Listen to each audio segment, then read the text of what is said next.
Ok, on a beaucoup de choses à voir ce matin et donc j'y vais direct. Allez avec moi, si vous avez vos Bibles, à la lettre de Paul aux Romains. Si vous étiez là l'année dernière, vous savez que toute l'année dernière, nous étions dans Romains. On n'a pas terminé. On est allé jusqu'à la fin du chapitre 11. La semaine prochaine, on va reprendre à la chapitre 12, là où on a laissé. Mais si vous êtes nouveau à l'église, si vous êtes arrivé récemment, ça veut dire que vous avez raté les 11 premiers chapitres de la lettre, qui n'est pas rien. Et même si vous étiez là l'année dernière, ça fait 2 mois depuis qu'on a vu ce livre, donc ça fait un petit moment.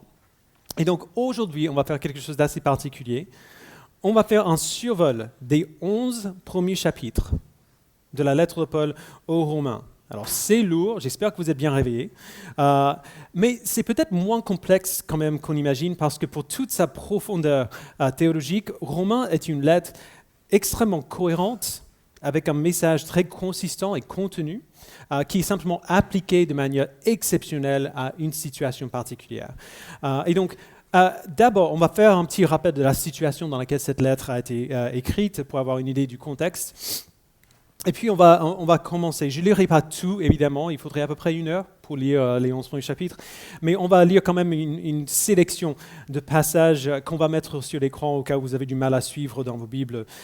J'espère que ces lectures nous donneront quand même une vue d'ensemble de la lettre jusqu'ici. Bien sûr, on ne pourra pas parler de tous les sujets que Paul aborde ici. Et donc, si vous n'avez pas déjà fait ça, je vous encourage à aller cette semaine relire Romains 1 à 11.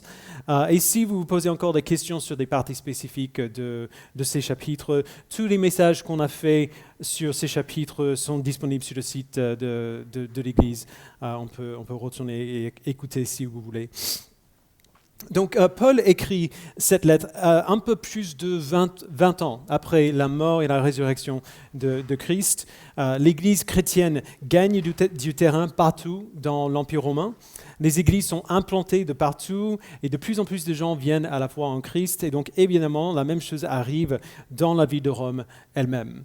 L'apôtre Paul n'a pas implanté l'église de Rome. Il n'a pas encore visité l'église en personne. Il dit dans sa lettre qu'il espère y aller bientôt, en route vers l'Espagne, mais il doit d'abord aller à Jérusalem pour livrer de l'argent qu'il avait collectionné pour cette église-là. On voit à la fin on voit dans le chapitre 15 de Romains. Et donc Paul envoie cette lettre en avance pour se présenter à l'Église déjà, pour présenter son ministère, afin que l'Église puisse le soutenir dans sa mission vers l'Espagne. L'Église de Rome était une Église assez particulière. Déjà, une église dans la ville de Rome, la capitale de l'Empire romain, une église, une ville très, très, très grande.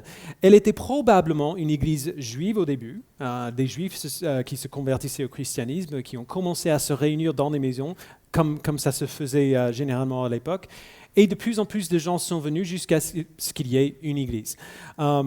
Et avec le temps, puisqu'ils étaient à Rome, il n'y avait pas que des Juifs à Rome, des non-Juifs aussi ont commencé à venir à la foi en Christ et ont rejoint l'Église. Mais autour de l'an 49 après Jésus-Christ, l'Empire Claudius a exilé les Juifs de la ville de Rome. Alors tous les Juifs ont dû partir. On voit l'exil mentionné dans Acte 18. Et pendant ce temps, du coup, les Juifs étaient partis, les non-Juifs, les chrétiens non-Juifs qui sont restés, devait continuer l'Église, devait gérer l'Église dans l'absence de tous les chrétiens juifs. Alors pendant à peu près 5 ans, l'Église à Rome était une Église exclusivement non juive, si tous les Juifs sont bel et bien partis. Mais en l'an 54, l'empereur est mort et les Juifs ont pu retourner à Rome. Du coup, les chrétiens juifs qui étaient de nouveau rassemblés avec ces chrétiens non juifs qui avaient géré l'Église dans leur absence. Et ces retrouvailles, réjouissantes quand même, ont quand même provoqué des questions importantes sur comment vivre ensemble en tant que chrétiens juifs et non juifs dans une seule communauté, dans un seul corps. Et donc Paul se sert de ces multiples questions qui sont soulevées comme un tremplin pour exposer les éléments essentiels de l'évangile qu'il proclame. On ne va pas voir tous ces sujets ce matin, mais on va commencer par le résumé que Paul donne de ce que l'Évangile dit, ce que l'Évangile montre. Et j'ai 5 points aujourd'hui, 5 vérités centrales que Paul étale dans ces 11 premiers chapitres. La première est rapide, parce que c'est l'idée que Paul va expliquer dans le reste de la lettre, et c'est que l'Évangile, c'est la révélation de la justice de Dieu. Donc on va lire Romains 1, versets 16 et 17. Il dit en effet, « Je n'ai pas honte de l'évangile de Christ. C'est la puissance de Dieu pour le salut de tout homme qui croit, du juif d'abord, mais aussi du non-juif. En effet, c'est l'évangile qui révèle la justice de Dieu par la foi et pour la foi, comme cela est écrit, le juste vivra par la foi. » Alors, ce terme justice est parfois difficile à définir parce qu'il peut inclure plusieurs réalités, plusieurs aspects différents selon le contexte. Tout d'abord, la justice de Dieu, c'est son caractère moral parfait. On a parlé du péché tout à l'heure quand on a parlé de la confession des gentils et des méchants. En Dieu, il n'y a pas de péché, il n'y a pas de mensonge, pas de méchanceté, pas d'injustice. Il est parfaitement saint, parfaitement bon, parfaitement juste. Alors ça crée un problème pour nous, comme on a vu, parce que nous, les êtres humains, nous ne sommes pas parfaitement justes. On est bel et bien les méchants. On est faillibles, pécheurs, injustes. Donc ça, c'est le premier sens de la justice de Dieu. C'est son caractère moral parfait. Le deuxième sens de sa justice, et c'est le sens principal dans cette lettre, c'est pas seulement le caractère parfait de Dieu, mais il fait référence à ce que Dieu a fait pour sauver des pécheurs, tout en maintenant les standards parfaits de sa nature sainte. Alors pour le dire simplement, ça ne devrait pas être possible pour un Dieu saint de sauver des pécheurs, parce que ça voudrait dire ne pas punir ces pécheurs pour leurs péchés, ce qui serait logiquement injuste. Un juge humain qui faisait cela, qui ne punissait pas un criminel pour son crime, serait un juge injuste. Mais Dieu a trouvé un moyen de faire les deux à la fois, de punir le péché et de sauver les pécheurs. Donc la justice de Dieu dans Romains, c'est cette capacité et cette œuvre-là, son pouvoir et sa volonté de punir le péché tout en sauvant le pécheur. Et le fait que Dieu a fait cela, la manière dont il fait cela, sont explicités dans l'Évangile. L'Évangile, c'est la révélation de la justice de Dieu. Et donc la première chose que sa justice fait, on a déjà vu, c'est que sa justice juge le péché. Dans les 11 premiers chapitres de cette lettre, Paul explique cette justice en détail, en expliquant plusieurs choses que la justice de Dieu a accomplies. On a déjà vu 2 rapidement, mais on va regarder le premier de plus près. Il commence au chapitre 1, en nous montrant que l'humanité, dans sa globalité, a rejeté Dieu. L'humanité, dans sa globalité, c'est les méchants de l'histoire. Romains 1, 18, il dit « La colère de Dieu se révèle du ciel contre toute impiété et toute injustice des hommes, qui par leur injustice tiennent la vérité prisonnière. Car ce qu'on peut connaître de Dieu est évident pour eux, puisque Dieu le leur a fait connaître. En effet, les perfections invisibles de Dieu, sa puissance éternelle et sa divinité, se voient depuis la création du monde. Elles se comprennent par ce qu'il a fait. Ils sont donc inexcusables. » Et d'ailleurs, quand il dit « il » ici, « ILS », il parle de nous. Okay? C'est pas eux, c'est nous tous, les humains. Bien que nous voyions le monde que Dieu a créé, bien que nous voyions la création, on est parti à la montagne cet été, c'était magnifique, on est tous capables de voir ces choses, bien que nous voyions ce que Dieu a créé et qu'on voit ses attributs clairement manifestés dans la création, nous ne le reconnaissons pas en tant que Dieu, naturellement. Nous ne le reconnaissons pas en tant que Dieu. Et donc, qu'est-ce que Dieu fait ? Eh bien, Paul explique qu'il nous livre à notre péché. Il nous permet simplement d'être les pécheurs que nous sommes. En tout cas, c'est ce qui se passe naturellement. C'est ça que nous voulons naturellement et c'est ça que nous méritons naturellement. Paul insiste beaucoup sur ce point dans ses premiers chapitres, parce que les Juifs et les non-Juifs à l'Église de Rome auront tous tendance à entendre Paul parler de Dieu qui juge le péché et à jeter un regard vers le groupe à côté, et de l'autre côté de la salle. Alors, vous avez entendu ça, les Juifs ? Là, il parle de vous. Vous avez entendu ça, les non-Juifs ? Là, il parle de vous. Eh bien non. Paul est très clair qu'il parle de tout le monde, de ces Juifs qui suivent la loi de Moïse, ce qui était la loi juive, le moyen par lequel ils se reconnaissaient eux-mêmes comme justes devant Dieu. Et il parle aussi des non-Juifs qui ne suivent pas la loi. Personne n'est juste, Paul dit. Il dit au début du chapitre 3, où il cite le psaume 14, « Personne n'a réussi à être juste par lui ou elle-même, ou alors par son obéissance à n'importe quel standard, même si notre standard de moralité est tellement bas qu'on a 2 ou 3 règles dans notre vie, personne n'a réussi à obéir à un standard quelconque de manière parfaite. Nous ne sommes pas parfaitement justes. » Et c'est pour ça que la loi de Moïse, il explique, ne pouvait pas sauver les Juifs. Ce n'est pas que la loi est mauvaise. Paul a dit très clairement que la loi est bonne. C'est un don que Dieu donne. Mais les êtres humains sont incapables de respecter sa loi. Et donc la loi finit par les condamner au lieu de les sauver. C'est ça qu'il veut dire au chapitre 3, verset 19, quand il dit « Nous savons que tout ce que dit la loi, c'est à ceux qui vivent sous la loi qu'elle le dit, afin que toute bouche soit fermée et que le monde entier soit reconnu coupable devant Dieu. En effet, personne ne sera considéré comme juste devant lui sur la base des œuvres de la loi, puisque c'est par l'intermédiaire de la loi que vient la connaissance du péché. » Lorsque nous, êtres humains, nous plaçons devant le standard de sainteté de Dieu, qui jusqu'ici était révélé par la loi de Moïse, lorsque nous nous plaçons devant le standard de sainteté de Dieu, nous nous rendons vite compte que nous sommes toujours loin du but. Nous sommes toujours loin du but. La justice de Dieu, c'est sa colère contre cet écart-là, sa colère contre notre rébellion contre lui, contre notre péché, et sa colère est juste. Sa justice punit le péché et aucun être humain ne peut résister à ce jugement. Mais ce n'est pas tout.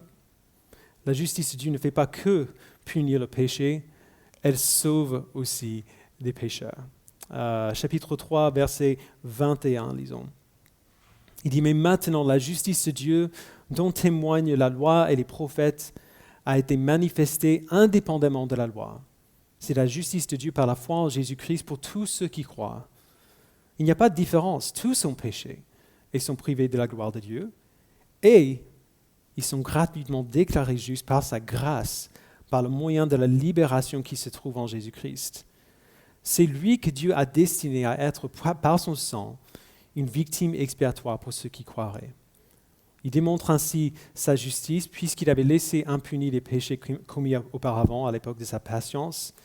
Il la démontre dans le temps présent de manière à être juste tout en déclarant juste celui qui a la foi en Jésus. » Alors c'est le premier aspect inattendu de la justice de Dieu. C'est ce que personne n'aurait pu prédire. Genre, on pourrait bien imaginer la justice parfaite de Dieu qui punit le péché. Ça, c'est logique. Mais personne n'aurait pu prévoir ça. Voici pourquoi, pendant les 4 premiers siècles de l'Église chrétienne, ils étaient presque totalement focalisés sur une seule question. Comment c'est possible qu'un Dieu juste sauve des pécheurs, des personnes qui ont péché et qui sont privées de la gloire de Dieu? Comment ça peut être possible? Il y a une scène dans le film Batman Begins. Donc c'est le Batman de Nolan, pas Affleck ou Burton, peu importe, ça ne change rien. Bruce Wayne, donc le riche, celui qui est Batman, il essaie de se fondre dans la masse dans un mauvais coin de Gotham, de sa ville.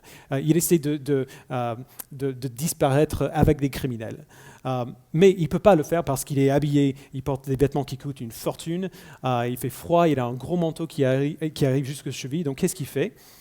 Il propose d'échanger de manteau avec un clochard qui est dans la rue. Il prend le manteau sale et troué du clochard, il donne au clochard son propre manteau, très propre et très très cher.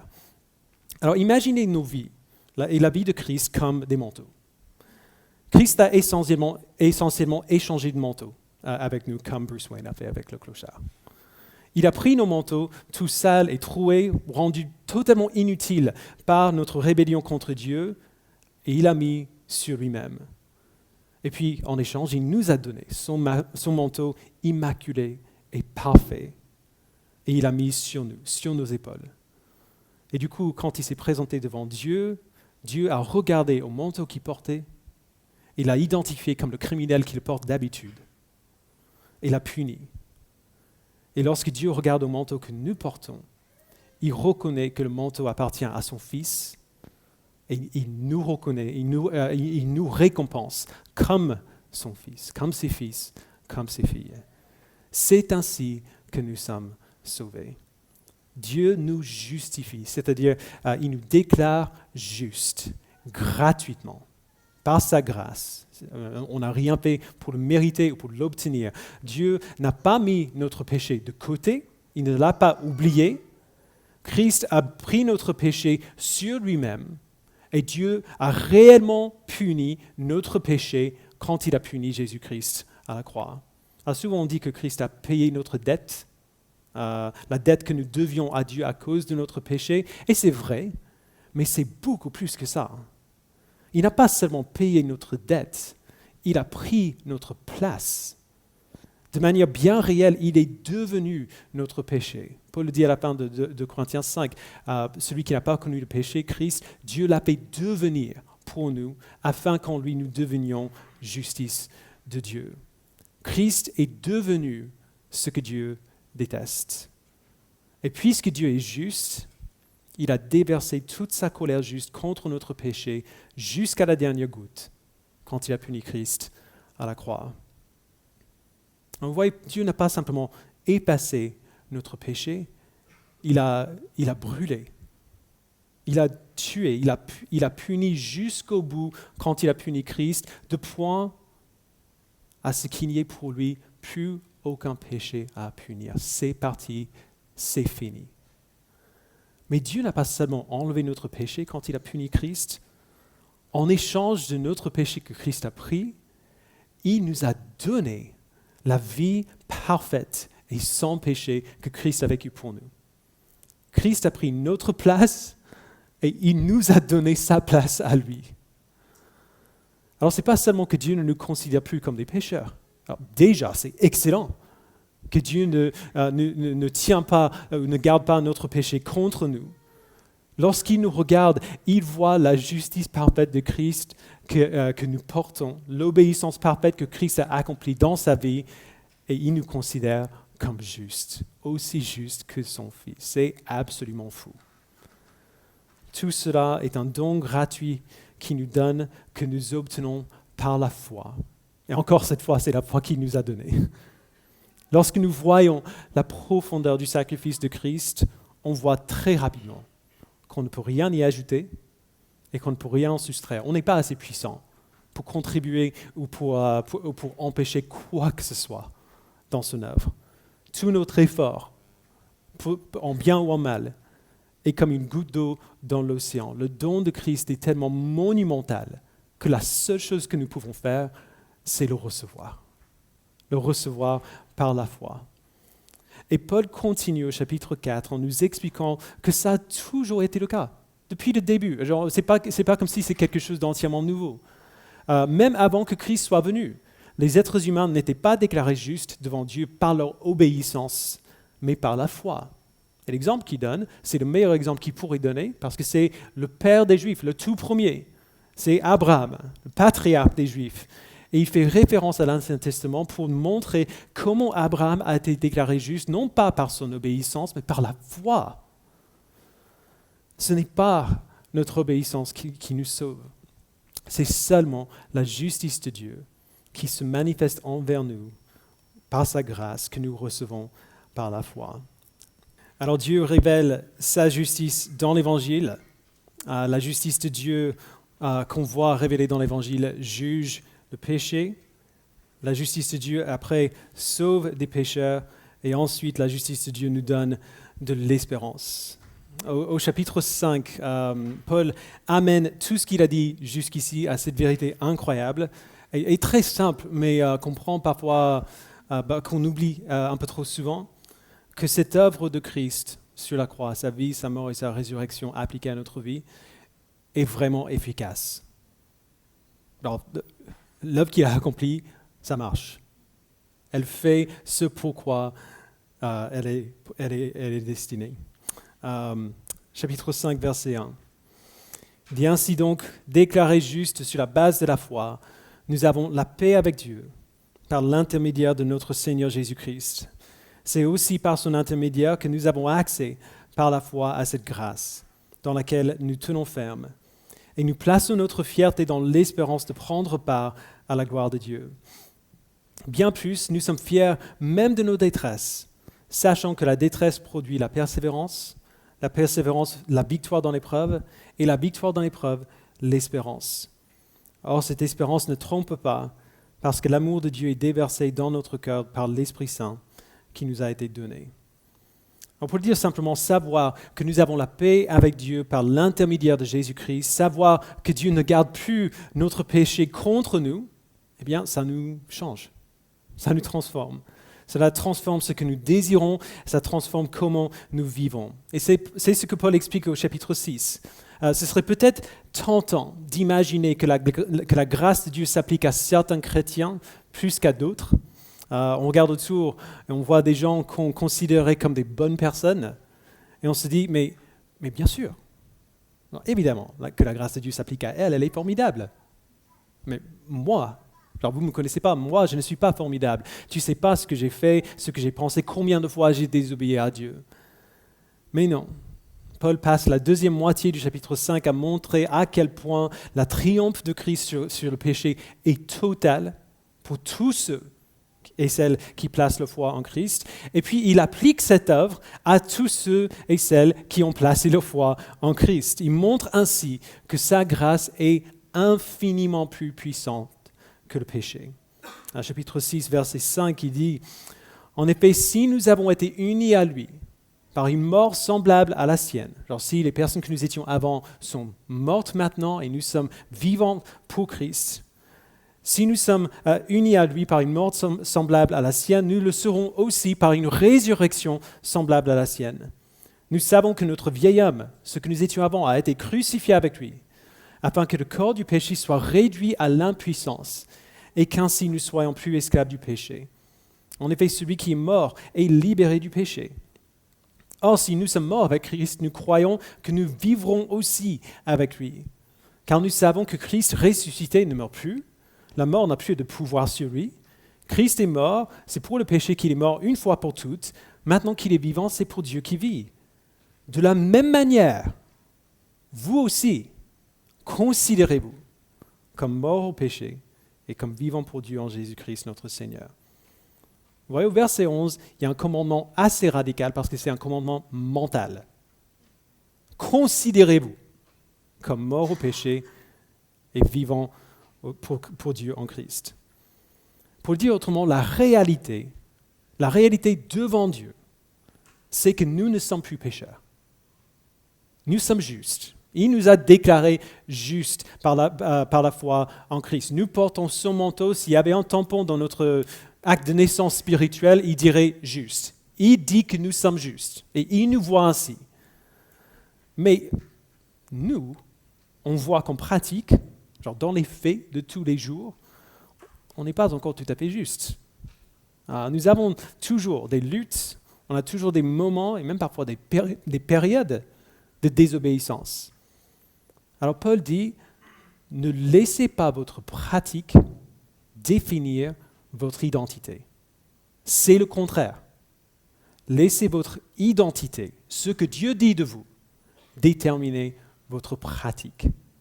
Il dit, vous êtes justes, alors vivez comme des justes. Mais Paul sait que c'est difficile de faire ça. Et pourquoi ? Parce que même si Christ a changé nos cœurs et nos désirs par la foi, il y a une chose qui n'a pas encore changé, et c'est nos corps. Nous vivons toujours dans ces corps qui sont toujours habitués au péché, comme le monde autour de nous qui est toujours impacté par les effets du péché. Nous luttons, puisque nous vivons dans ces corps imparfaits, nous luttons pour ne pas pécher. Nos instincts, nos habitudes sont toujours présents dans nos corps. Et d'ailleurs, quand il dit corps, on parle aussi de notre cerveau, genre de nos pensées. Ça fait partie du corps. Alors, puisque nous luttons pour ne pas pécher, ce serait facile d'imaginer qu'il y a un problème. Il y a quelque chose qui ne va pas parce qu'il dit que je suis juste, mais je vois que je ne suis pas juste. Alors Paul identifie, il met le doigt sur cette difficulté à la deuxième moitié du chapitre 7. Verset 14, il dit, « Nous savons en effet que la loi est spirituelle, mais moi, je suis marqué par ma nature, vendu au péché. Je suis toujours dans ce corps, habitué au péché. Je ne comprends pas ce que je fais. Je ne fais pas ce que je veux et je fais ce que je déteste. Or, si je fais ce que je ne veux pas, je reconnais par là que la loi est bonne. Genre, la loi me dit que c'est péché. En réalité, ce n'est plus moi qui agis ainsi, mais le péché qui habite en moi. En effet, je sais que le bien n'habite pas en moi, c'est-à-dire dans ma nature propre, dans mon corps. J'ai la volonté de faire le bien, mais je ne parviens pas à l'accomplir. En effet, je ne fais pas le bien que je veux, mais je fais au contraire le mal que je ne veux pas. Or, si je fais ce que je ne veux pas, ce n'est plus moi qui le fais, mais le péché qui habite en moi. » J'adore que Paul l'ait dit comme ça, parce qu'il n'y a pas un seul chrétien du monde entier qui ne s'identifie pas avec ce questionnement intérieur. Comment est-ce que je peux croire que je ne suis plus pécheur, que je suis juste, quand je vois encore tout ce péché en moi, quand je vois encore cette lutte qui ne s'arrête pas, et au contraire qui semble s'intensifier avec le temps? C'est pour ça qu'il a donné ce commandement au chapitre 6. Considérez-vous comme morts au péché et vivants pour Dieu. Si nous regardons à la pratique de nos vies, nous serons tout de suite découragés. Parce que nous verrons tout de suite toutes les choses en nous-mêmes qui ont besoin de changer, toutes les habitudes de péché que nos corps n'ont pas encore réussi à rompre. Et c'est pour cela qu'il nous rappelle au début du chapitre 8 que nous ne devons pas regarder à ce qui reste à changer, mais plutôt à ce que Christ a changé. Si nous considérons ce que Christ a fait et pas ce que nous faisons, non pas nos propres manquements, nous nous souviendrons que nous ne pouvons pas nous sauver nous-mêmes. Nous avons besoin de lui, nous avons besoin de son œuvre et de son esprit pour appliquer cette œuvre à nos vies, et nous nous souviendrons que cette œuvre est faite. Chapitre 8, verset 1, il n'y a donc maintenant aucune condamnation pour ceux qui sont en Jésus-Christ. En effet, la loi de l'Esprit qui donne la vie en Jésus-Christ m'a libéré de la loi du péché et de la mort. Car ce qui était impossible à la loi, parce que la nature humaine la rendait impuissante, Dieu l'a fait. Il a condamné le péché dans la nature humaine en envoyant à cause du péché son propre Fils dans une nature semblable à celle de l'homme pécheur. Ainsi, la justice réclamée par la loi est accomplie en nous, qui vivons non conformément à notre nature propre, mais conformément à l'Esprit. Vous voyez, Paul dirige nos regards de nouveau vers Christ. Le péché avec lequel nous luttons actuellement, qui est vrai, qui est là, même s'il nous semble très, très, très puissant aujourd'hui, en réalité, ce péché a été cloué à la croix avec Christ il y a 2000 ans. Et voici la logique de Paul. Et c'est hyper simple. Si Christ a fait tout ce qu'il a fait, tout ce qu'on vient de lire, pour nous sauver, il ne laissera pas son travail inachevé. S'il a commencé quelque chose, il va le finir. Il n'est pas comme moi, qui commence un projet, et commence 1000 projets, et qui termine peut-être un tous les 10 ans. Non. Tout ce que Christ commence, il finit. S'il a commencé cette œuvre en nous, il va l'amener au bout. Il n'y a aucune condamnation pour nous si nous sommes en Christ. L'Esprit nous a libérés de la condamnation du péché. Alors s'il a commencé cette œuvre en nous, il va la finir. Chapitre 8, verset 11. « Si l'Esprit de celui qui a ressuscité Christ habite en vous, celui qui a ressuscité Christ rendra aussi la vie à votre corps mortel par son Esprit qui habite en vous. » S'il nous a sauvés, eh bien, il nous rendra saints.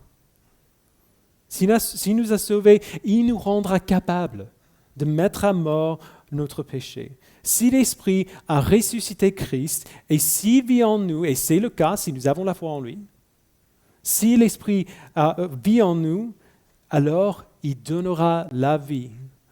Pas seulement à nos cœurs, pas seulement à nos âmes, mais à notre corps, il dit. Nos corps mortels, ces corps faibles qui sont toujours sujets à l'influence du péché. Il nous fera grandir en lui.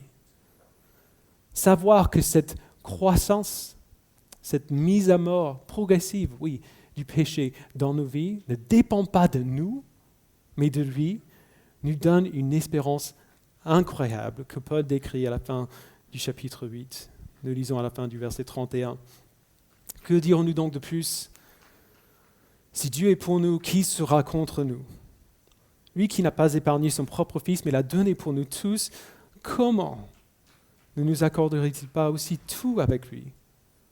Qui accusera ceux que Dieu a choisis? C'est Dieu qui les déclare justes.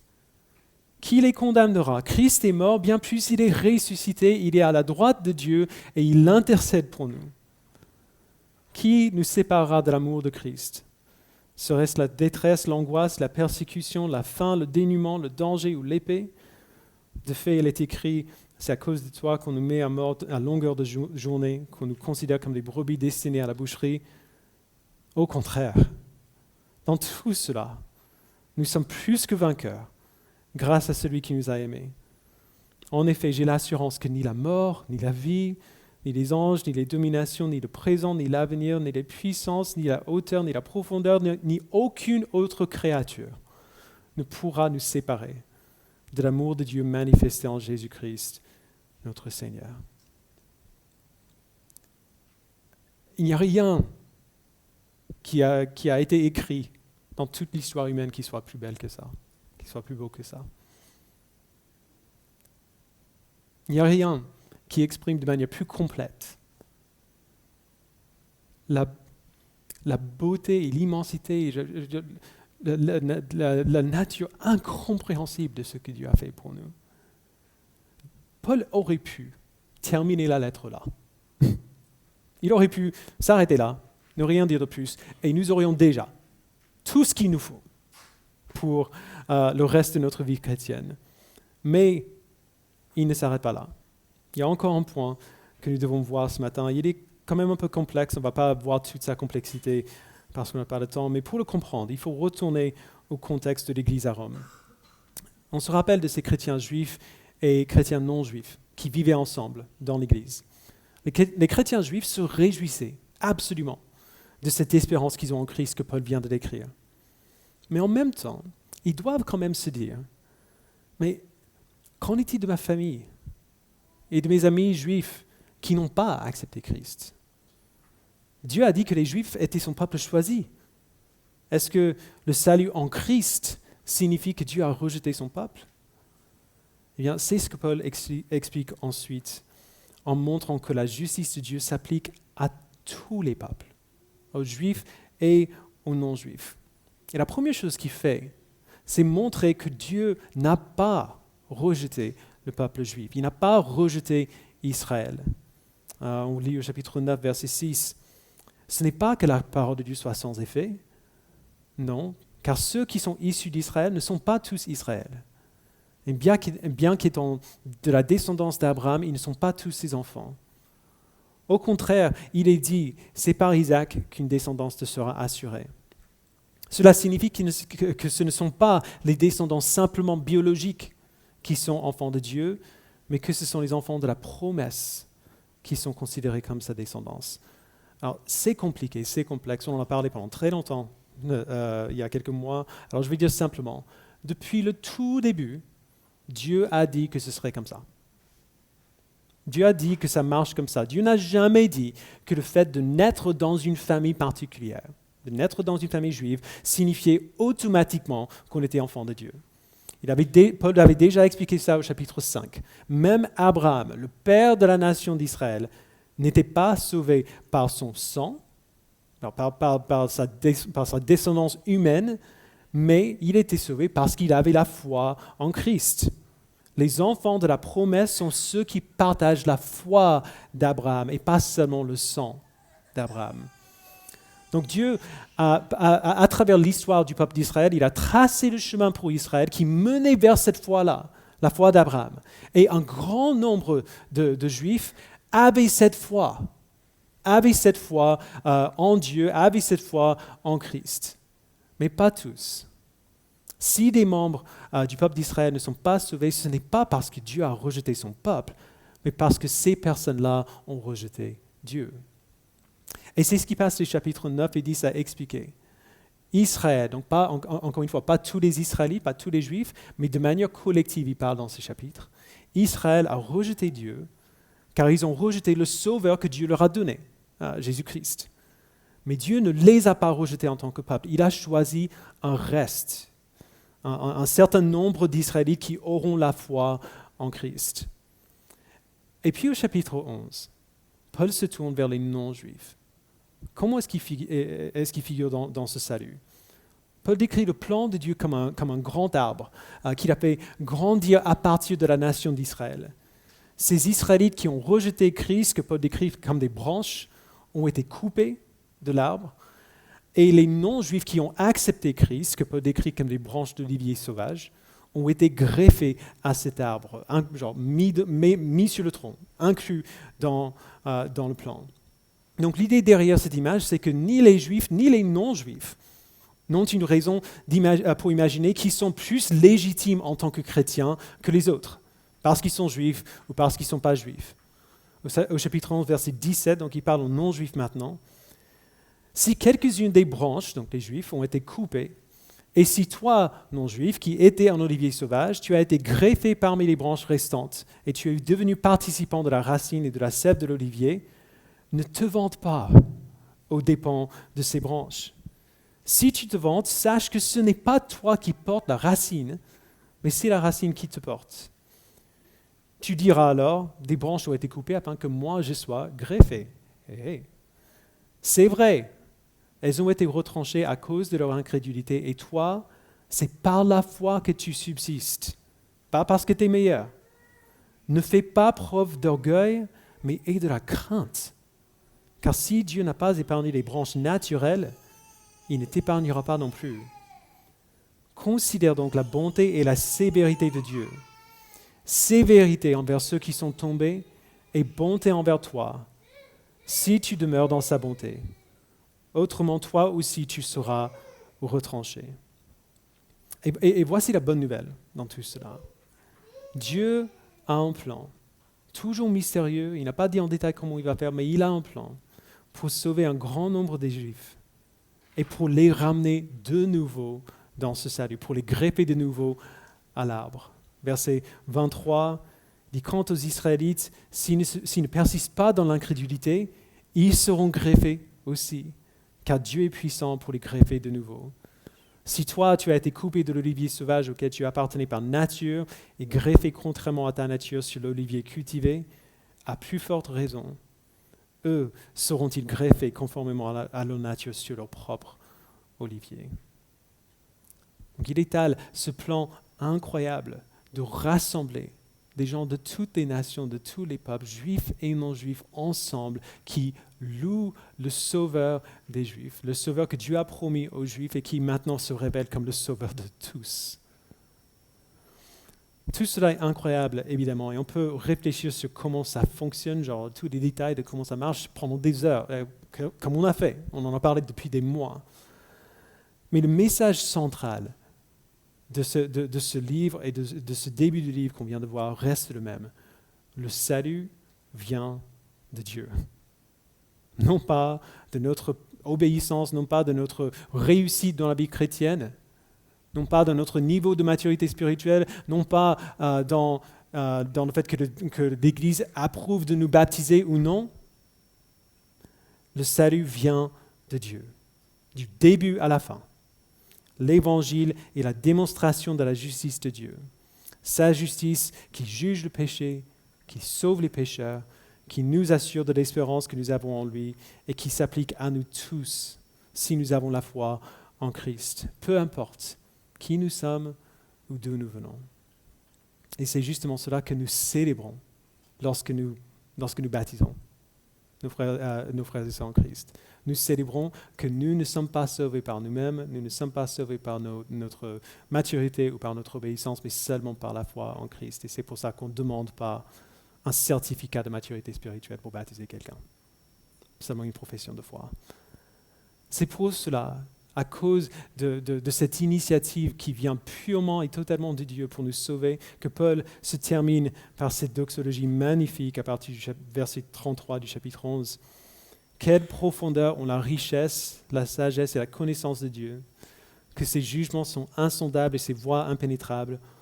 En effet, qui a connu la pensée du Seigneur et qui a été son conseiller? Qui lui a donné en premier pour être payé en retour? C'est de lui et par lui et pour lui que sont toutes choses. À lui la gloire dans tous les siècles. Amen. Alors, à partir du chapitre 12, de ce qui se passe après, alors encore une fois, il aurait pu terminer là. Il aurait pu s'arrêter là, on aurait tout ce qu'il nous faut. Mais il continue encore. À partir du chapitre 12, il va prendre tout ce qu'il a dit jusque-là et poser une question simple. Puisque ces choses sont vraies, comment devrions-nous vivre? Puisque ces choses sont vraies, comment répondons-nous? Quelles différences ces vérités font-elles dans nos vies en tant qu'individus et en tant qu'Église? C'est ce qu'on va voir pendant les semaines à venir, à partir de la semaine prochaine. Mais pour l'instant, je vais suggérer qu'on reste simplement quelque temps dans ces vérités, que nous demandions à Dieu de les faire peser sur nous. On va arrêter aujourd'hui, comme Paul termine le chapitre 11, par l'émerveillement simple devant la bonté et la sagesse et la grâce de notre Dieu. Donc on va changer un petit peu, on va se lever encore pour chanter en réponse à sa grâce, et puis on va prendre un temps de communion ensemble. Père, merci pour le corps de ton Fils qui a été brisé pour nous. Merci pour le sang de ton Fils qui a été versé pour nous. Merci pour la vie parfaite de Christ qui nous a été donnée. Merci pour cette grâce incompréhensible que tu nous as donnée de nous accorder la récompense de Christ alors que nous sommes des pécheurs. Aide-nous, Père, à comprendre et à croire avec une pleine assurance que si tu nous as donné la foi, il n'y a rien qui peut nous exclure de ton œuvre. Il n'y a rien qui peut nous exclure de ta grâce. Si tu nous as convaincus par ton esprit, si nous nous sommes repentis de notre péché, alors nous sommes à toi. Il n'y a rien qui peut nous séparer de ton amour. Même pas le péché qu'on voit encore dans nos vies actuelles. Tu as tout accompli. Alors aide-nous à nous encourager les uns les autres et encourage-nous par ton esprit, par cette bonne nouvelle que tu nous as transmise et par ce moment de communion que nous prenons maintenant. Au nom de Jésus-Christ, nous le prions. Amen.